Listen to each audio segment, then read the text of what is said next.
hay unas 15 universidades, una ciudad universitaria, de las más universitarias de Colombia. Entonces, la gente estaba enfocada en ser profesional. Luego, una ciudad que tenga 280.000 habitantes, donde haya 15 universidades, ¿qué creen que están haciendo los jóvenes? Estudiando.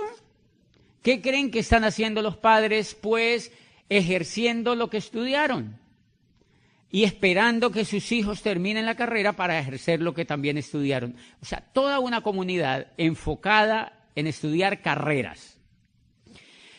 Una comunidad completamente profesionalizada, un poco difícil de que entendiera este negocio. Y muchos diamantes no iban ahí a Popayán porque decían que el terreno no era fácil para desarrollar el negocio. Cuando nosotros llegamos al negocio, cuando yo llegué al negocio, yo trabajaba en esa universidad y obviamente a mí me gustaba la educación. A mí me gustaba la educación. Luego, como me gustaba la educación, yo por eso había aceptado ser rector de esa universidad, me gustaba mucho el tema de la gente y me gustaba obviamente el tema de la educación. Cuando yo encontré el negocio, conecté inmediatamente con la educación y con la posibilidad de que la educación fuera impactante para las demás personas. Número uno, esa educación empezó a impactar en mí. Una vez esa educación empezó a impactar en mí, empezó a impactar en mi liderazgo y empecé yo a impactar en otros. Por eso la responsabilidad de los líderes. ¿Por qué me impacté en el negocio? Me impacté en el negocio porque por primera vez en la vida me daba cuenta de algo que después de haber estudiado 30 años no me había dado cuenta. Y eso es impresionante. Yo todavía me impresiono que hubiese estudiado 30 años. Yo fui a la primaria, hubo aquí gente que fue a la primaria, ¿verdad? Porque sí, aprendimos a leer, aprendimos a escribir. Yo fui al jardín, al antejardín, fui a la primaria, fui al colegio y fui a la universidad. Después de haber ido a la universidad, mañana en la historia se van a dar cuenta todos, yo estudié otra carrera porque yo quería seguir estudiando, porque a uno lo que le han dicho es que estudie. Entonces yo estudié una carrera, ya había estudiado, miren, si ustedes se ponen a darse cuenta, uno estudia 5 años en la primaria, 5 años en la secundaria, 5 años en el bachillerato, 5 años en la universidad y después uno se gasta unos 3 haciendo posgrados. O sea, estamos hablando de 23 años y yo en la última etapa, en esa que les muestro el posgrado, estaba empezando un doctorado que demoraba 5. O sea, iba para 28. Qué ternura, ¿verdad? 28 años estudiando y no me había dado cuenta de una cosa. Me di cuenta en ese negocio. Me di cuenta en ese negocio que yo había sido preparado para trabajar en la era industrial. Que yo había sido preparado para trabajar en la era industrial y que había un problema terrible y era que la era industrial se había empezado a acabar desde 1959. Y yo en 1991 ingresaba a estudiar mi primera carrera. Hello. O sea, eso sí es estar uno muy despistado en la vida. Es estar uno muy despistado en la vida. Todo el enfoque familiar, todo el enfoque profesional me llevó a estudiar para trabajar ¿dónde? En la era industrial. Yo no sabía que la era industrial se había empezado a acabar desde 1959 y hay una parte de una obra espectacular de un hombre que vive aquí en los Estados Unidos que dice el mundo, eso me impactó cuando leí eso. Dice, el mundo ya ha asimilado la idea de que de que acabó la era industrial y de que entramos oficialmente a la era de la información. Dice, los negocios como General Motors y Ford Motor Company pertenecen a la era industrial. Dice, las franquicias como McDonald's y esas franquicias famosas son la frontera entre la era industrial y la era de la información. Dice, pero los negocios de mercadeo en red son la auténtica demostración de la era que vivimos, de la era de la información. Y eso me impactó, y eso a mí me impactó. Y claro, eso te da elementos para pensar, ¿cómo así que la era industrial no existe? ¿Cómo así que la era industrial ya se acabó? Y uno de los grandes errores que cometemos todos los seres humanos es hacer lo que hace la montonera. Todos los grandes errores en todas las etapas de la evolución humana se cometen porque el ser humano es un poco rebañista. O sea, nos gusta estar donde están todas las ovejas. O sea, nos gusta estar donde están todas las ovejas. Claro, el gran problema es que la era agrícola duró 10.000 años. La era agrícola duró 10.000 años. 10.000 años duró la era agrícola. ¿Mucho? Bastante. ¿Cuánto duró la era industrial? Menos de 300 años. Quizá la gente creía que la era industrial iba a durar 10.000 años. No, duró menos de 300 años y sucumbió. ¿Cuál es el gran colapso? Nosotros, y esa es una cosa importante para el liderazgo, porque muchos de los líderes no se califican a diamante porque no saben qué es lo que están haciendo. Y si no saben lo que están haciendo, tienen miedo. Tienen miedo de contactar a otros, tienen miedo de dar el mensaje y tienen miedo de tomar una decisión. Una de las cosas que me ayudó a mí fue la información sobre lo que hacía, fue entender lo que yo estaba haciendo. Y entonces eso a mí me impresionó. Si la era agrícola había durado 10.000 años, la era industrial en la cual yo estaba preparado para trabajar ya se había acabado, se estaba terminando de acabar y yo estaba haciendo un doctorado para trabajar en ella. Eso explica una cosa para que los tranquilice a todos. Si ustedes tienen hijos que no quieren estudiar, si muchos de ustedes no fueron a estudiar, los felicito. Los felicito, los felicito. Ustedes, no porque no aprendan, sino porque gracias a su voluntad y gracias a la persona que a usted le mostró este negocio, usted entró a hacer una carrera en la era de la información, en la era vigente, una carrera que es competitiva y que al menos yo estoy seguro que nos va a durar otros 200 años. Al menos nos va a alcanzar para 200 años, ¿verdad? Al menos alcanzamos a morirnos dentro de ella. ¿Qué fue lo que pasó antes? Que los que nacieron en la era agrícola no se alcanzaron a morir. 10.000 años. Muchos de nuestros abuelos, de nuestros padres, nacieron dentro de la era información, de la era industrial, perdón, y alcanzaron a morirse. ¿Qué era lo importante en la era industrial? Jubilarse. La gente entraba a una gran empresa, ¿a qué? A jubilarse. Ellos se sentían jubilados desde que entraban. Uno se moría en vida desde que entraba a la empresa. Porque cuando la era industrial estaba en su furor, ¿qué era lo que mantenía a la gente con ganas de estar allá? Que se podían jubilar. Que había estabilidad, ¿se acuerdan? Que había estabilidad, que habían buenas prestaciones sociales, que la gente tenía cierta dignidad. Y entonces los hijos podían ir a buenos colegios y ellos podían tener buenas casas y buenos carros. Y por eso ustedes recuerdan que muchos de nuestros padres que trabajaron en empresas de la era industrial, de aquella era que se acabó, muchos de esa gente amaba a esas empresas. Entonces ellos tenían el botón de la empresa, en la casa había la toalla de la empresa, ¿se acuerdan? Goodyear en la toalla, ¿verdad? General Motors en la toalla. La gente tenía el vaso de tomar el café, el chocolate de la empresa marcado, ¿se acuerdan?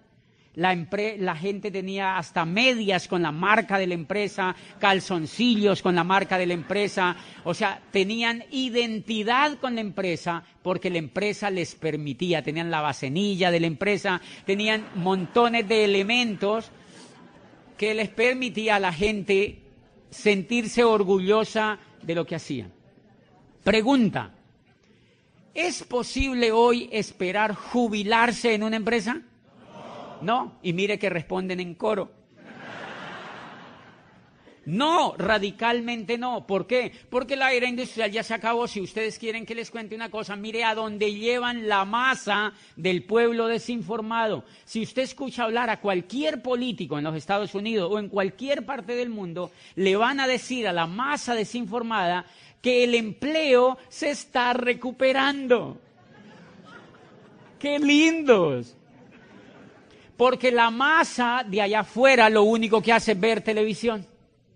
Y ellos necesitan mantener a esa gente un poquitico contenta, con un poquitico de esperanza, porque qué tal que les digan: no, esto se acabó.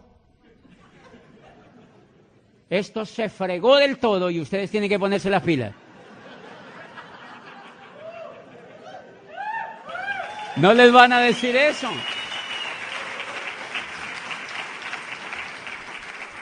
Entonces le muestran a la gente estadísticas donde le dicen el empleo se está recuperando. Mira, estaba el empleo, el desempleo era del 20 o del 25 y ahora estamos en el 24.85. Dice, hemos bajado medio punto y esto va bien, se va recuperando. Toda la teoría, todo lo que sale en este momento de gente seria que analiza el cambio de era, dicen el empleo es un asunto del pasado. El empleo es un asunto del pasado porque el empleo fue la evolución de la esclavitud. El empleo fue el estadio donde llegó la esclavitud una vez y acabó en la era agrícola. Entonces apareció el empleo. El empleo, ¿han visto cómo se le parece a la esclavitud? Es increíblemente parecida. El jefe es el dueño del tiempo tuyo. Y hace 5 años del mío. Imagínate. El jefe es el dueño del tiempo tuyo. El jefe es el que dice cuando tú sales a vacaciones o cuando tú no sales. El jefe es el que te dictamina todo lo que tú puedes o lo que tú no puedes hacer y tú tienes que pasar mucho más tiempo, la gente allá afuera tiene que pasar mucho más tiempo con el jefe que con su familia. ¿Cómo uno explica eso? ¿Por qué la era industrial no se sostuvo? Por montones de factores como eso, porque degeneró la vida en familia, degeneró la vida personal y esclavizó otra vez a la gente. ¿Ustedes conocen gente allá afuera que tiene que trabajar duro para poder solamente sobrevivir? ¿O no conocen? Solo para poder sobrevivir, señores.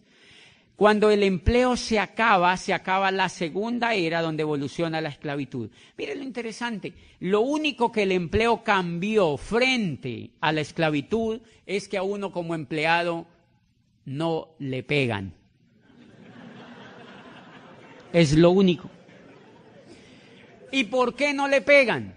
¿Por qué no le pegan? Porque cuando los grandes empresarios que hubo en Inglaterra, en toda la Inglaterra que se desarrolló después de la máquina de vapor de Watson y cuando iniciaron las grandes empresas, a la gente le pegaban y le pagaban tan poquito, pero tan poquito, que la gente se moría de hambre en las calles de Roma, en las calles de Londres, de Florencia y de Milán. Se morían de hambre comidos por las ratas. Y los trabajadores se rebelaron y quemaron las fábricas. El ser humano, cuando le tocan una parte que es la dignidad, pero hay algunos grupos humanos que cuando le tocan la dignidad, a esa gente le habían tocado la dignidad en lo más profundo, porque había muchos compañeros que perdían la vida, se rebelaron y apareció la primera gran revolución del trabajo y quemaron las fábricas completamente, las arruinaron. Y entonces el Estado incipiente les dijo, ok, vamos a legislar. Eso hay que controlarlo. Señores empresarios, ustedes pueden contratar a la gente, pero hay unas leyes que los van a controlar. Mínimo les tienen que pagar el salario mínimo. Número 1. Por eso existe el salario mínimo, si no nos pagaban lo que les diera la gana. Si no, la gente diría, no, harta gracia que le dé la comida, ridículo. ¿Sí me entiende? O sea, la gente, la ley le dijo, mínimo le tienen que pagar el salario mínimo. Número 2, no les pueden pegar. Porque si les pegan, incurren en la violación de la ley penal. Por eso es que a uno no le pegan. No le pegan físicamente, pero le pegan psicológicamente a la gente. María, si tú no rindes, hay 50,000 personas de México que quieren pasar la frontera.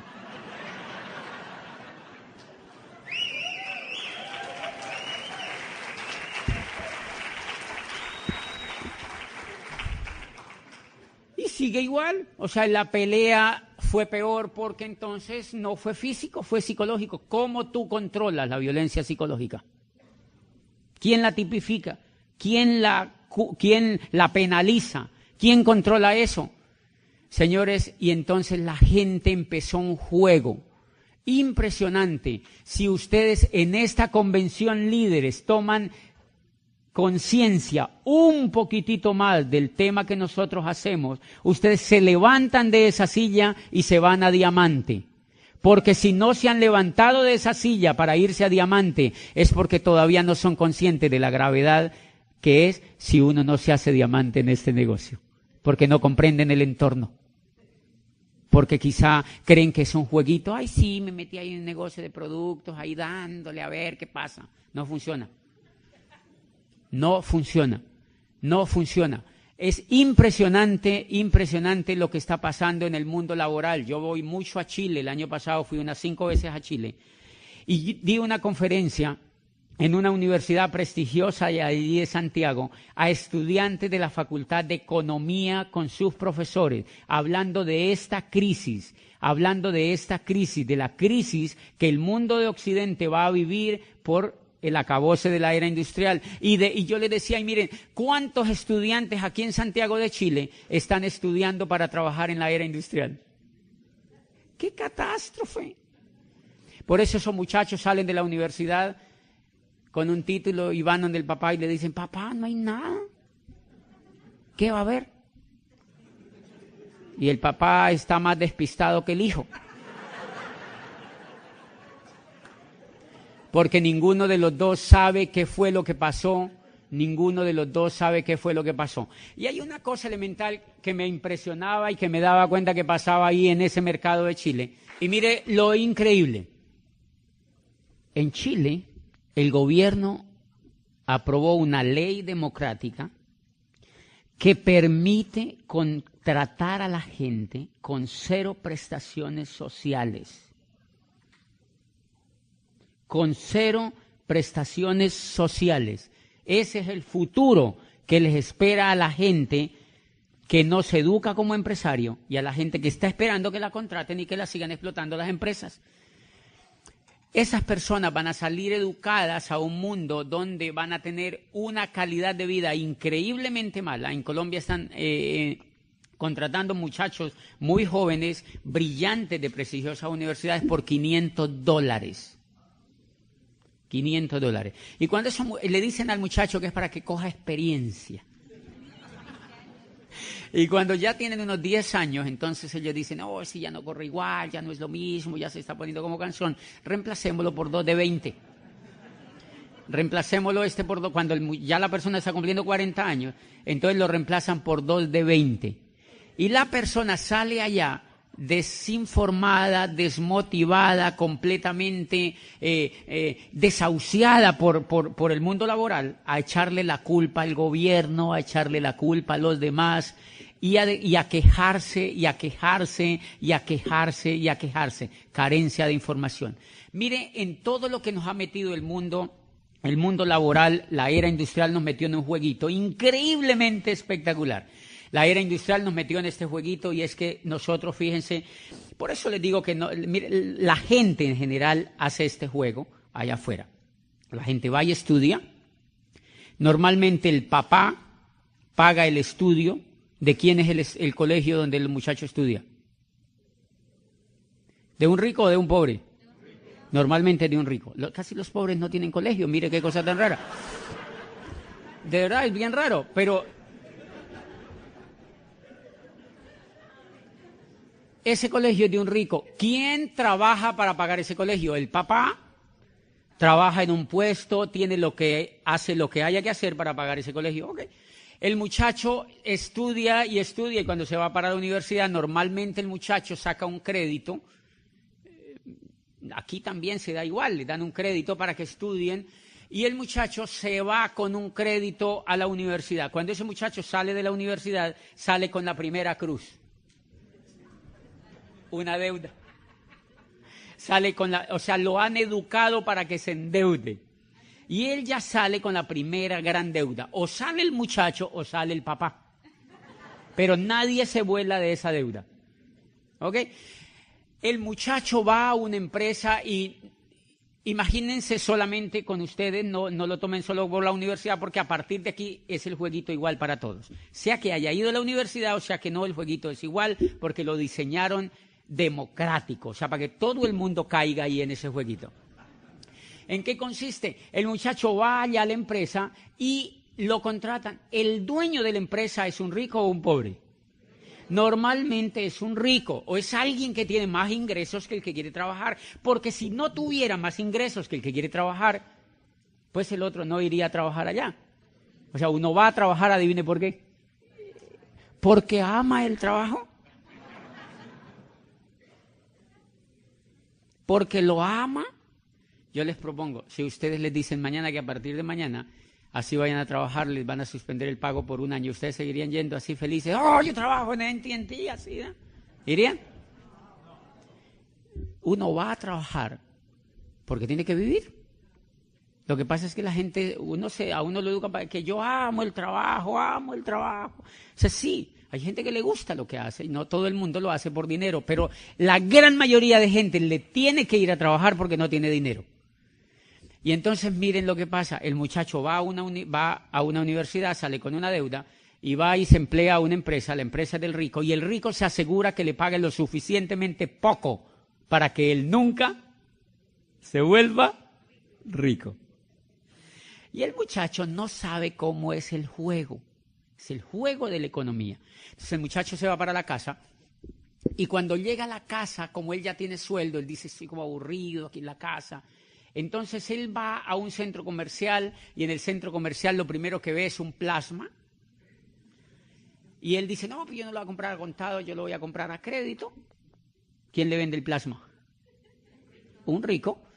Y entonces él se sienta cada que sale del trabajo, ya ahora va a trabajar todo el día y se sienta a ver el plasma. Y en el plasma le dicen todo lo que tiene que hacer y comprar. ¿Qué hace el muchacho? Va y compra lo que le dicen en el plasma. ¿Dónde va a comprar? Al almacén de un rico. Y él no se da cuenta, él va y compra al almacén de un rico y normalmente cuando él compra, él se da cuenta de un detalle, no le alcanza la plata. Yo les quiero hacer una pregunta. ¿Alguien ya se dio cuenta de ese detalle?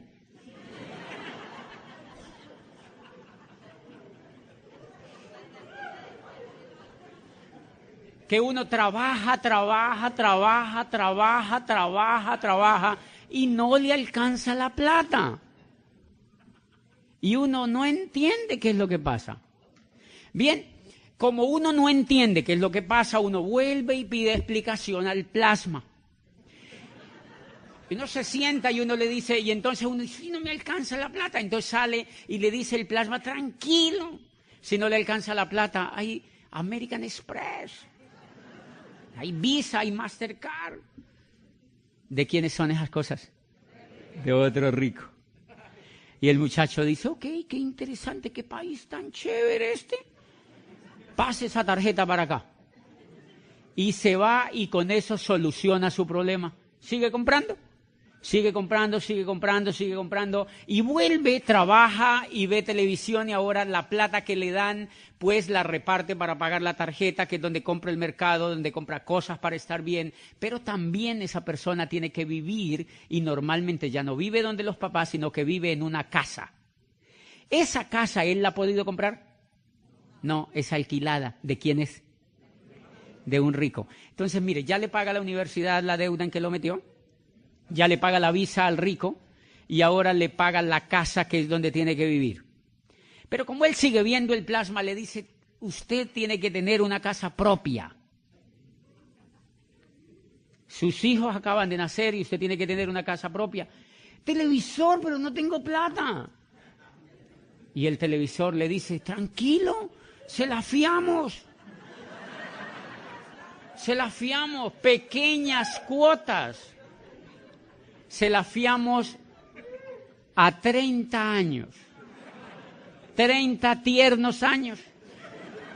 Y el muchacho dice, oye, qué país tan increíble, 30 años, y el muchacho ya tiene casa y entonces empieza a trabajar y sigue pagando ahora los intereses de la casa. El muchacho está llegando a los 30 años y tiene 30 años para pagar la casa. ¿Alguna vez te has sentido así? No con el tema de la próstata, pero sí con el tema. Ok, ¿qué es lo que pasa? Que la gran mayoría de la gente allá afuera es analfabeta financiera. Y ese es el juego de la economía. Entre más analfabetas financieros haya, hay más ricos de esa naturaleza. Porque el juego de ese tipo de riqueza es que haya analfabetas financieros. Este país donde ustedes viven, adivinen con qué lo levantaron, adivinen con qué lo sostienen, con una técnica que se llama endeudar a la gente. Si no endeudan a la gente, no hay Estados Unidos de América.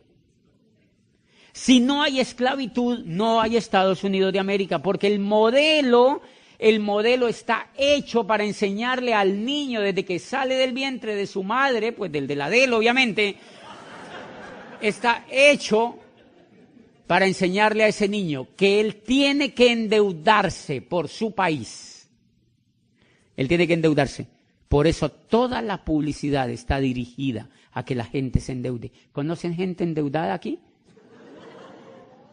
¿Han visto que toda la cultura ronda en torno a la deuda?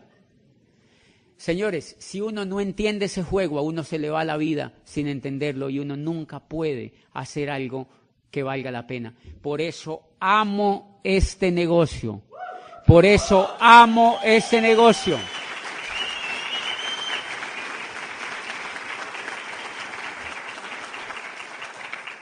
Por eso amo este negocio, porque cuando Rhys DeVos y Jay Van Andel lo crearon